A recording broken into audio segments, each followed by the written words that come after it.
Welcome to Beauty and the Gi, the podcast about Jiu Jitsu and so much more. I'm Jen Eads, a one-stripe blue belt, even though the washer decided to demote me and took the stripe off of my belt.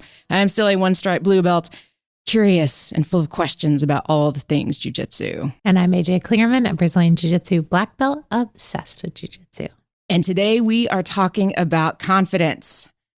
Do you have confidence in your Jiu Jitsu? I feel like we should have brought my therapist along for this. Well, this episode was inspired by a recent episode that Mel Robbins did on her confidence toolkit. And I was like, ooh, I see lots of places this could apply in my Jiu Jitsu life. So I'll also put a link to the Mel Robbins episode in the show notes so that you can check that out.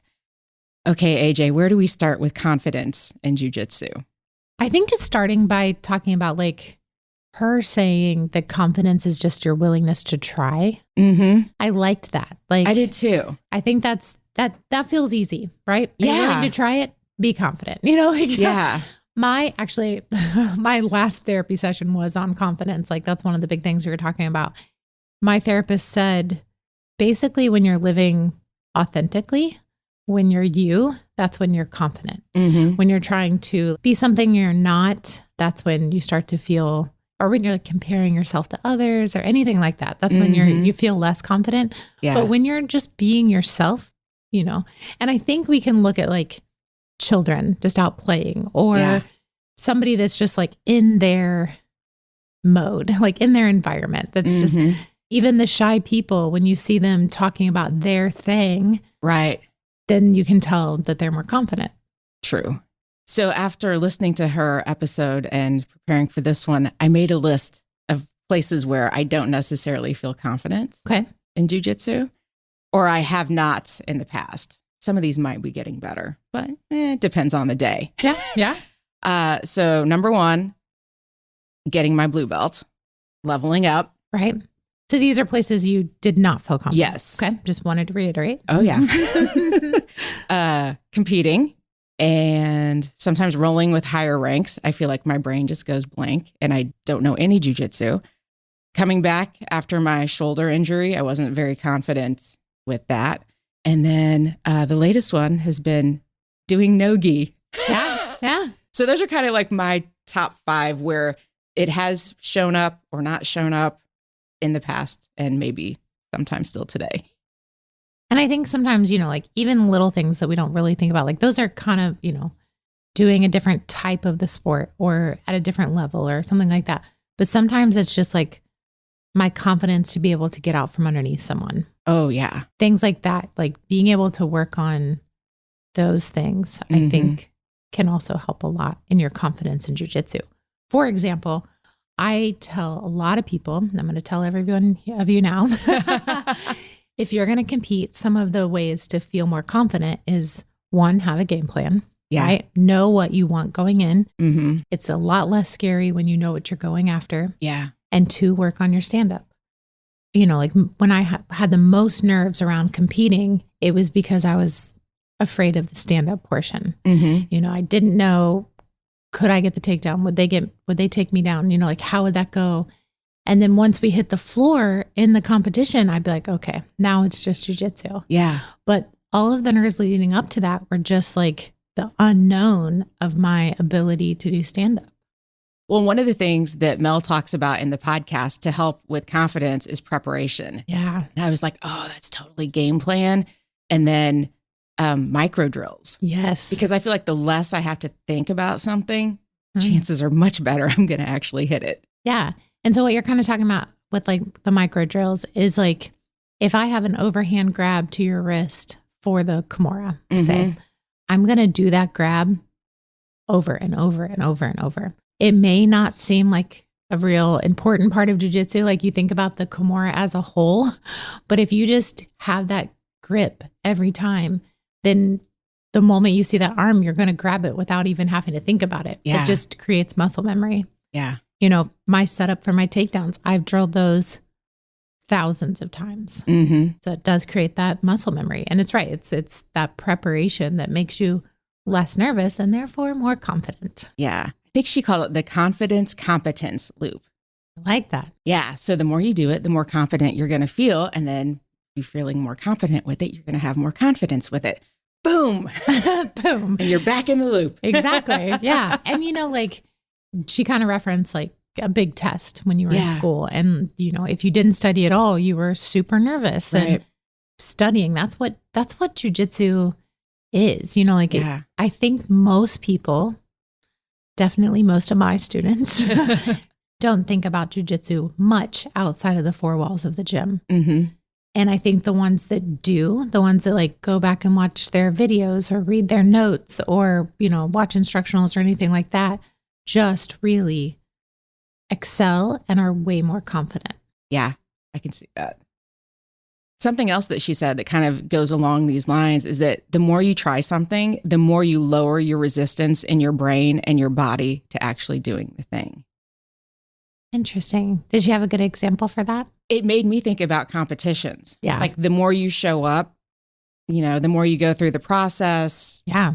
The more you deal with those nerves and, feeling like you want to throw up before you get on the mat. Yep. The easier it gets every time. I mean, I found that with public speaking and performing, and I'm sure that if I competed more and had that desire, that it would absolutely translate to that. Yeah, definitely. And usually when people have really bad nerves surrounding competition, I'm like, do it more, do it more, do it more. The likelihood of you feeling better about competing by just not competing, I'm just going to take a year or two off of competition and, then I think I'll be good. Mm-hmm. Probably not how that works. No. Now you have a year or two of anxiety built up. Exactly. You're better off to hit every competition you possibly can and get through it. Figure out how to work through those nerves. Something else that she talked about was imposter syndrome, which I think can show up after promotion and that kind of stuff. I love what she said about it. She said, if you're not experiencing it, then you're not growing. So you need to embrace it and recognize it when it shows up and be like, hey, great. This means I'm challenging myself and growing in some area. And I really liked how she reframed that. Yeah, definitely.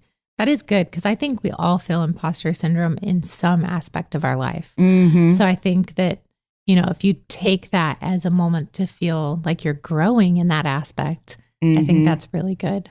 Yeah. Also, not just for you, but for everybody, like trust your coach. Mm-hmm. Your coach doesn't want to put the next belt on you if you don't deserve it. Right. And so you may feel like, oh my gosh, like I just entered real deep waters, but your coach believes in you. They think that, you deserve that. So, sometimes you can look at it as confidence coming from other people believing in you. Mm-hmm. I don't think that you should be less confident because of the people that want to tear you down. You're going to ignore that. Okay. Mm-hmm. But for the people that believe in you, believe them. Yeah. And listen to them and draw confidence from that. So whether that's your coach or your teammates or your friends or whatever, draw from their confidence in you. I love that. Yeah. During the podcast, she actually gives you her 5 simple tools. And so I thought it would be fun to talk about those and how we can apply those to our jiu-jitsu or anywhere else in our life. The first tool was take action. One of the ways that I've been trying to do that the past week or two is putting myself starting in bottom half. Yeah. Because I have no confidence in my bottom half, based on data. I've got the data to support that. But the more I'm doing it, the more I'm like, oh, we're fixing things. Exactly. And the more I can be there and fix the things, then the more I'm feeling better about it. And the more I'm not going to freak out. I won't be like, oh, what do I do now? I know we just drilled it. I know we just worked on it in class, but I don't know what to do. Yeah. But then your mind goes blank. Right. Yeah. So I think I'm building that muscle memory too. Yeah, definitely. Yeah. And you're recognizing I can survive. Yes. Right. I think that's also really important for people is, for the most part, most of us are not doing no time limit things. Yeah. So there's 5 minutes on the clock or however many minutes your coach puts, but all you have to think is maybe I'm getting smashed, but I only have to last 5 minutes. Yeah. And if I can create some space for myself, then maybe I can escape, or, maybe I can survive better. And then when you get in a tournament, you can be like, oh, I've been here before. Yeah. This is okay. Like this isn't near as bad as so-and-so's pressure, or, their top half or whatever. I know that, I've been here a million times. I can get out of this, or I can survive it. I feel like it's helping me already, even just committing to doing that. And it's nice to feel like I've got the thing, like I'm working on this thing right now. Yes. And I think it goes back to, eventually like game plan and all of that stuff. It just, I'm feeling more confident, and like maybe I can survive a little bit longer, and my defense is getting better. And it just feels good. Yeah, definitely. Yeah. We had a couple girls in class last night, and they both competed in the Arnold's, and both struggled under mount. They're pretty new white belts. They both got caught under mount and really struggled in the tournament. So last night they started every round under mount. Nice. And every time they escaped, they just had their partner go back to mount. Yep. And they just did that the whole night. They didn't even try to get any other types of rolling in. Yeah. Because they knew that was their weakest point, and they didn't want that to happen again. I love that. Me too. I was very proud of them. I didn't even tell them to do it. And along with taking action, she says that the courage to take action comes first before the confidence. And then the confidence builds over time. And I thought that was a really good reminder. Yeah. The second tool was start acting like the person you want to become. So today I came in late and missed most of warm-ups. So I'm embracing the purple belt that I will become someday. Okay. Yeah. I'm working on it already. Not acceptable. No, I'm just kidding. But yeah, I do agree with that. And I actually had a conversation in our women's class the other day that was like, you're at 4 stripes on your white belt, you're getting a blue at some point. You're 3 stripes on your blue, you're getting a purple at some point. Don't desire that belt, but desire to be the person that deserves that belt. So like, it is that kind of act as if, like, what do you expect of yourself when you have that belt? How can you work on those things now? Yeah. So I always like that kind of act as if too, like if you don't have confidence, let's fake it till we make it kind of thing. Yeah, exactly. Because eventually you'll start just having confidence. Yeah. It'll start kind of like seeping in because you've been pretending to be confident. It'll just kind of seep in little bits at a time. Yeah. One of the other suggestions she had was to create an alter ego. Or ask yourself, what would so-and-so do in this moment?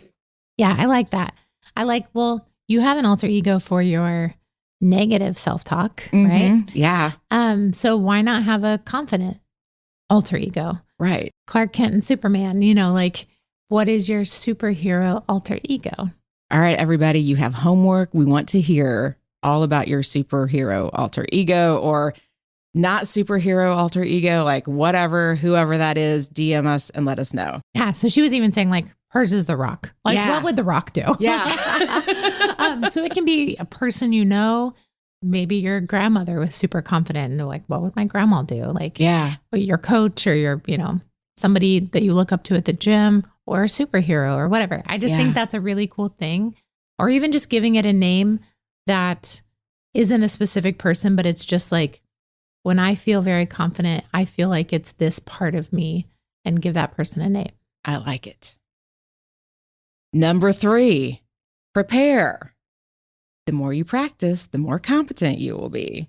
So every time you run your game plan, you lower your stress and practice from bad positions. I mean, Mel didn't say that, but we knew she meant it. Yeah. I feel like she would like Jiu Jitsu. I think Mel, if you're listening, come train with us. Come try it out.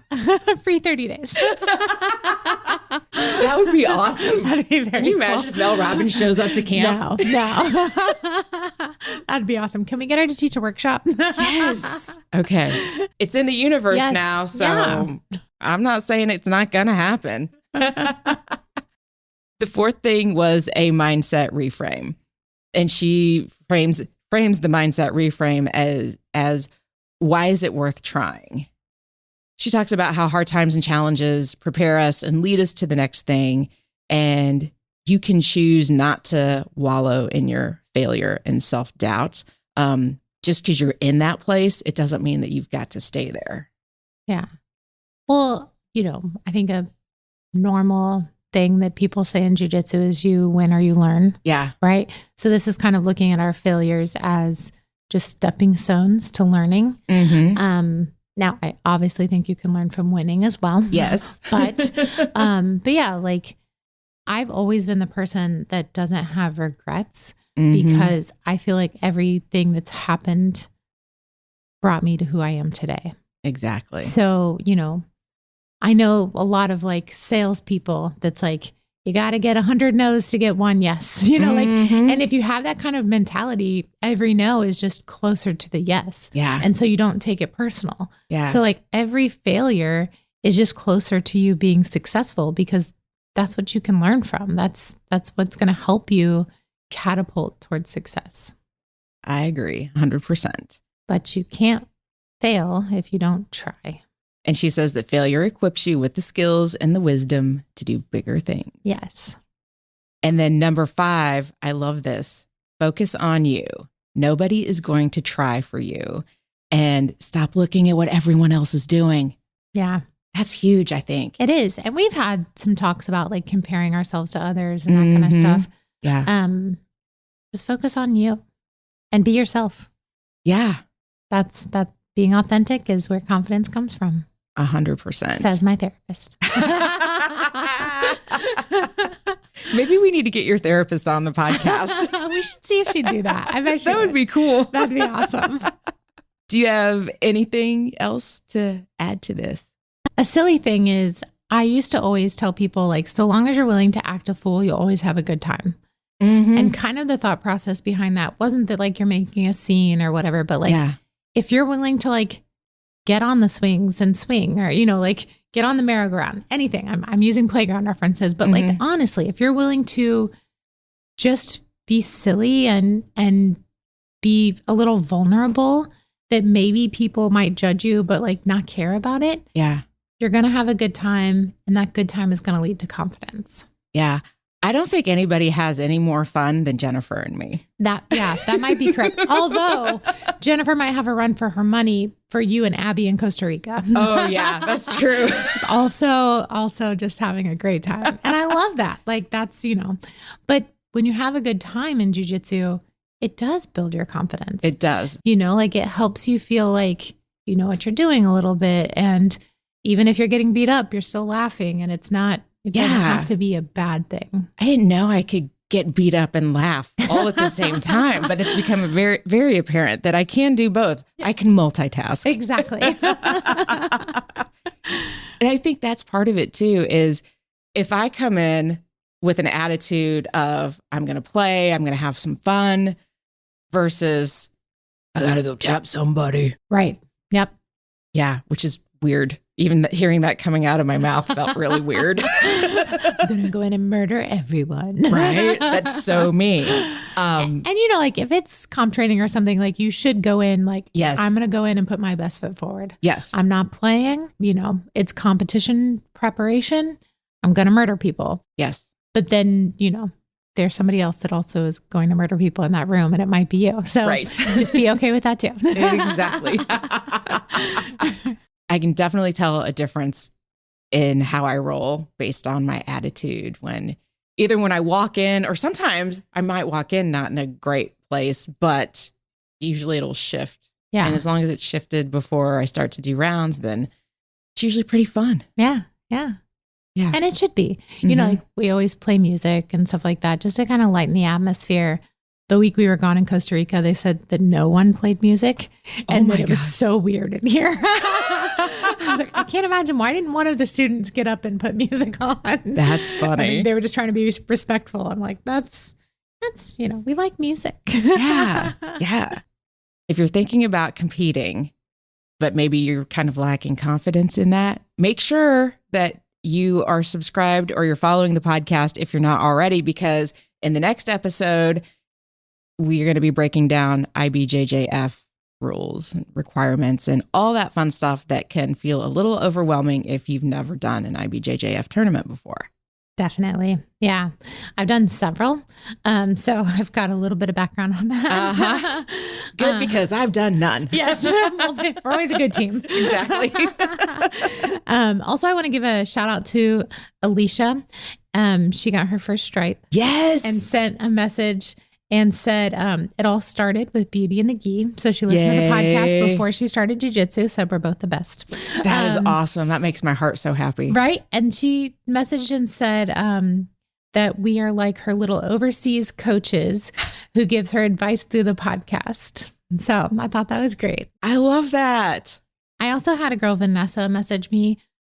These are all on Instagram. And her message starts with, I don't know if you'll ever read this. I'm going to read them. Just so you know, I will read them. But she was having trouble with a gi, right? Like getting the right size for her. And she'd ordered a couple and, just was struggling with a good fit. Mm-hmm. And so she messaged me everything and sent pictures and stuff. And I helped her pick out a couple gis that I think will fit. So nice. Feel free to message us. Like, yes, we're here for you to ask questions to. I've been around the game a long time. I'm happy to help in any way. I'll be a great cheerleader for you. But also, like if people are questioning, like how to feel when they got their blue belt or how to feel as an older grappler. We're both older grapplers, there's lots of stuff that we can help with. So yeah, always feel free to reach out to us. And we love to hear from you. And where can they message us? We're mostly hanging out on Instagram at Beauty and the Gi Podcast. I'm also out there at Brassy Broad Jen. And I'm AJ Klingerman. Everywhere you go, except TikTok, where I'm role model. And I'm also on TikTok at Brassy Broad Jen. Yes. Pretty much everywhere at Brassy Broad Jen. Very good. Very good. Yeah. Consistency. Also, check out our video that Kendra Barrett put out. Oh yeah. It's about our role model women's only grappling camp. That's July 7th through the 9th in Indy. We have less than 100 tickets left for that event. And she made a really cool video. I got goosebumps the first several times I watched it. So that's on all of our pages. So feel free to find that and watch it and share it with your friends and come visit us at camp. Yes. And pay special attention in Spotify, because Spotify rolled out a new thing. And I know that about half of our listeners are listening in Spotify. You can now put polls and questions attached to an episode. Ooh. So check it out in Spotify. We're going to put some kind of poll or question with this episode, probably something around confidence, and participate. Yeah. Answer the question, participate in the poll. Let us know what you think. That's awesome. I love that. Yeah. Your on and off the mat tip for this week is to try. And it doesn't even have to be at jiu-jitsu. Like, try something and then message us and let us know what you tried. Very good. I love that. Thanks for tuning in, and we will see you on the mat. Beauty and the Gi is a production of the Brassy Broadcasting Company. And brought to you by Role Model Grappling.